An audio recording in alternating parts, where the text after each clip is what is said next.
YouTube, what is going on? It's the Narrow Top 23. I'm back with another video. Before we get into the video, YouTube, I need you to hit the like, comment, and subscribe button. Turn on that post notification bell while you at it. Today we got the young mom who was violated and killed on a 911 call. Let's get straight into it. 911, what's the location of your emergency? I'm not sure exactly what the emergency is exactly, but I think there's somebody that's been taking it out there that don't want to be where they need to be. And we're in a 95 Green Camaro from Northwest. What was him? Okay, how do you know this? I know. Is he gonna hurt the girl? I do. Even when Denise herself Was that called, nothing was done. Where are you at?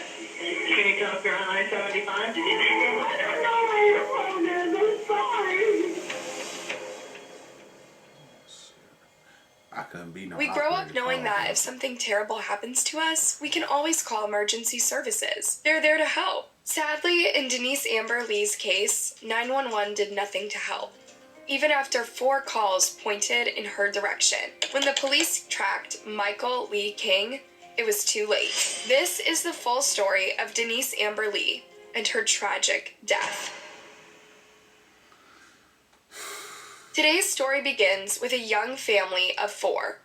Denise Maybe that's too early. I'm Dr. Keith Alexander. I'm the inventor of the Spring Free Trampoline.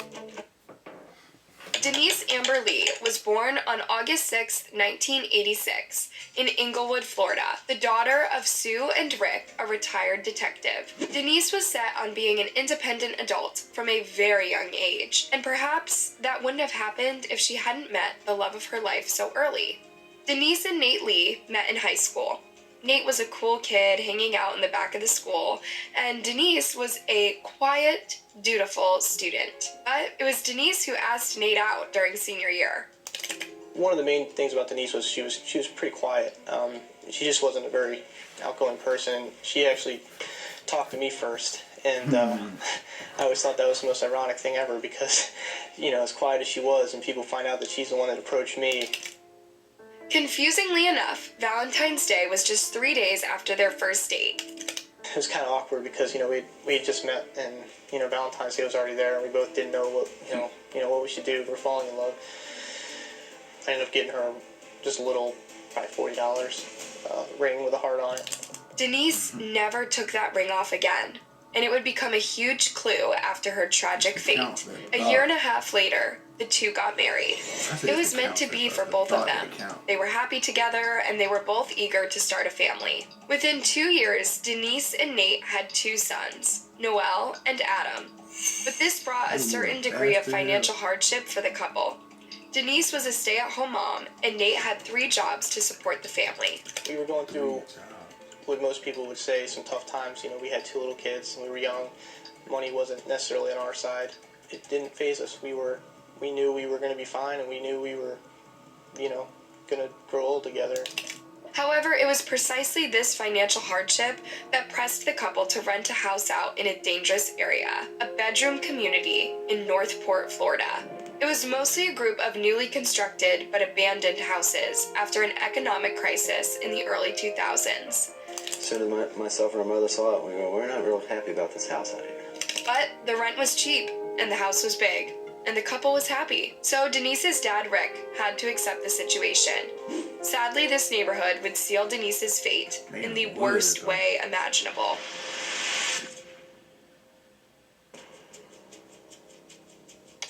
On January 17, 2008, Nate left early in the morning for his first job, and Denise stayed home with her 2 boys, as usual. Around 11 a.m., they had their last phone conversation.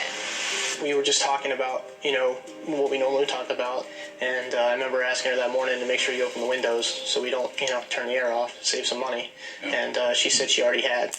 At 3 p.m., Nate left for work and called his wife again, but this time she didn't answer, which was very strange. Denise always picked up. In the 25 minutes Nate took to drive home, he called her 8 times, to no avail. When he got home, he found 6-month-old Adam and 2-year-old Noel cuddled together in the crib. This wasn't normal. I started freaking about then. And then I looked at the windows. I noticed it was hot in the house, and I noticed the windows were pushed down, but they weren't shut and latched. Denise's phone and keys were also left lying around, so she'd left in a hurry, or without her consent. This was when the first 911 call happened. Northport Emergency. Yes, I'm at 7912 Tor Avenue. I just got home from work, and my wife, I can't find her. My kids were in the house, and I don't know where she is. I've looked every single place. But it would be a long time until the police would take this call seriously. When spouses go missing, the police sometimes think it's a different scenario, much more benign than a kidnapping. Meanwhile, Nate called Denise's dad, Rick, who had worked 25 years as a detective. That was a Worried nice house, sick though. and knowing how police treat missing spouses cases, he rushed to the police station and urged them to take the case seriously. So the detectives got to their North Fort home and started digging around. I was by myself the whole time, so like I kept thinking it could have been me, you know, if he would have stopped here. That's right. Within minutes, Denise's neighbor Jennifer said she saw a white man parked in the green Camaro in Denise's driveway. Jennifer left for a few minutes, and when she looked outside again, he was gone. So she didn't assume the worst. The police issued a BOLO, be on the lookout, for the green Camaro. Rick was also asking for the help of everyone he knew and had worked with. When he called his journalist friend, he was surprised to hear him crying for the first time. He was crying, and that struck me because as long as I've known him, I've never really known him to show emotion, let alone show emotion of that magnitude. I said, "What's going on?" He says, "My daughter's been kidnapped."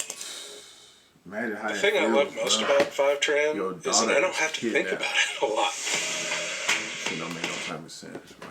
Nobody's have to go But through the nothing police like were that, just bro. about to get the worst 911 call of them all. At 6:14 p.m., someone called 911.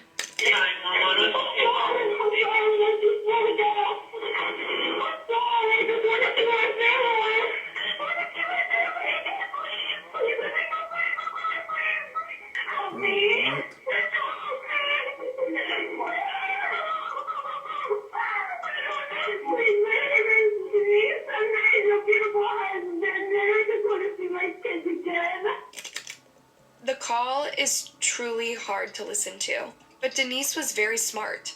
She was pleading with the kidnapper on the phone, all while inserting details relevant to the 911 dispatcher, her name, her address, and even details about the car and kidnapper. She's making it seem like she's talking to him. You know, she's answering the 911 operator's questions by laying on the phone and listening to it. Giving some sort of a description of the guy. Yeah, and her baby's at home alone and her address.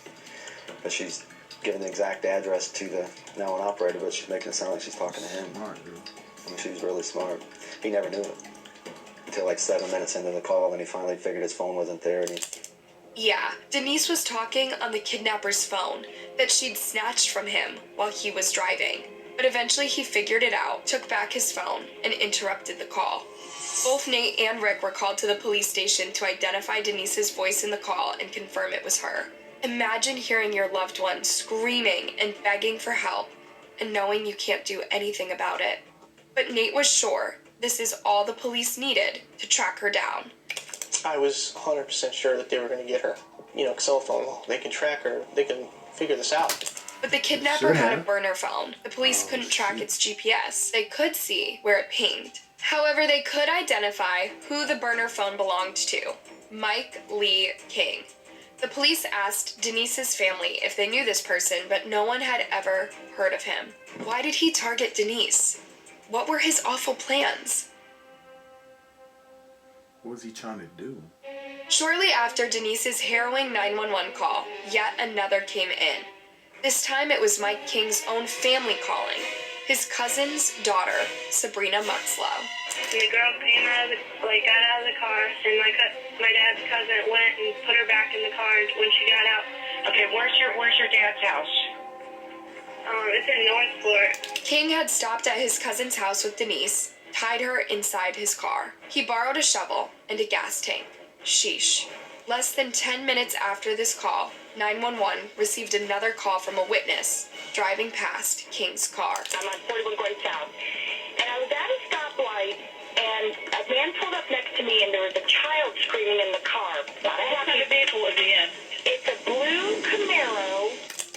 There were a few problems with the call. It wasn't a child, it was Denise. The Camaro was green, not blue. And the dispatcher was in a different county this time, so they had no idea about Denise's case. And the final problem, the dispatcher was super distracted. Just 1 second. He's going to turn left on Toledo Blade. He's turning left right now. Do you want me to turn? Try to follow him, or? Okay. Does he want her to follow him?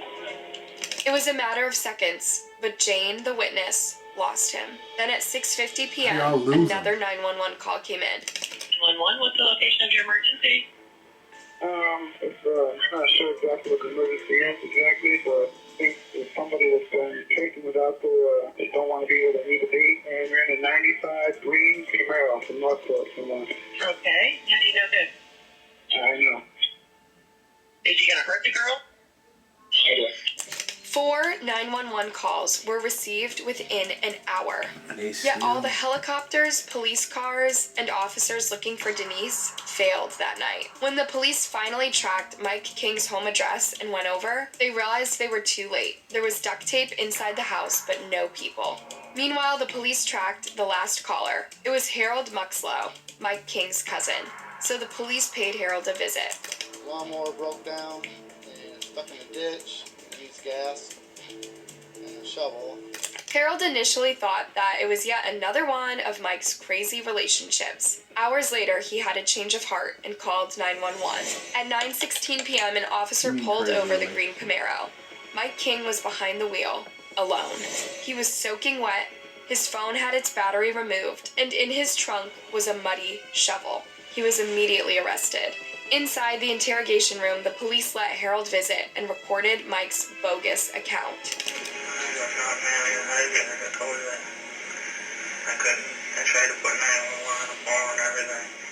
He claimed that both he and Denise had been kidnapped and that the kidnapper took Denise somewhere before letting him go. The police knew that this was a big lie, but it took 2 more days until the police dog sniffed out Denise's body. She'd been violated and shot in the head and then buried in a marshy area. She was just 21. Denise's family was destroyed. It was such a sudden, senseless attack. What had Denise ever done to deserve this? As the police looked at Mike King's past, it revealed that Denise was at the wrong place at the wrong time. King had been a sexual predator for a long time. He was a 36-year-old out-of-work plumber with a dark history of public exposure and even pedophilia. Sadly, none of these incidents were reported to the police at the time. They just came out when the police started talking to people who knew King. If King hadn't chosen Denise that day, he would have chosen someone else, and this time he was set on killing. The police were ready to put this tragic case on the solved shelf, but just then Jane the witness called. So I called them and said, I'm the 911 caller who called in. Do you need any more information from me? And they didn't know who I was. Seeing on the news Mike King's arrest, Jane recognized that was the man she'd seen on the road, and that what she thought was a child was in fact Denise. But when she spoke to the police, she realized her 911 call was never sent out. Jane was the last person to see Denise alive, and she was ready to follow the Camaro. The 911 dispatcher just didn't listen. If someone would have responded to that call, the outcome could be different. Apparently, the dispatcher just shouted out details about the call to the other dispatchers in the office. She was supposed to write them in the computer database, and the dispatchers were supposed to call the officers in town. No one did their jobs that night. The sheriff of Charlotte County, who intercepted Jane's call, even went public to defend his team. The assumption is that Charlotte County screwed up and could have saved this girl's life. That's what everybody's thinking. And I'm telling you that until the facts come out here, that's the wrong assumption to make. Bro, the facts are already Well, the out, truth bro. is Denise Jane could did have what she been was saved. supposed to. 5 911 calls were made, one of them belonging to a very frightened Denise. She gave them every detail she had, and so did the witness. Yet somehow Mike King had the time to stop by his cousin, take her home, do the absolute worst, and then drive her body and bury her. The dispatchers received a 2-day suspension. Mike King was found guilty and sentenced to death. In a sad final twist, Denise had left her heart-shaped ring in the back seat of King's car. She knew she would die that night, so she left the ring hoping the police would at least catch her killer. Nate started the Denise Amber Lee Foundation in hope of helping 911 centers get better at offering much-needed help to callers. Hopefully Denise's horrifying story will prevent other similar stories. Hey, thanks for watching. What do you think about this case? Let me know in the comment section, and don't be shy. Like this video and subscribe to my channel for more blood. Really, the operator would have did a better job. The outcome could have been way different. The lady was trying to follow them, but she was going by what the operator was saying. The operator wasn't even doing what she was supposed to do. But I think that's probably what that Halle Berry movie was about. Like years ago, it was called The Call, where she was on the call with the girl the whole time. She was being kidnapped in the trunk. That's probably what that movie was made after. But YouTube, if you're rocking with the channel, leave me a like, comment, and subscribe. Catch me on the next one.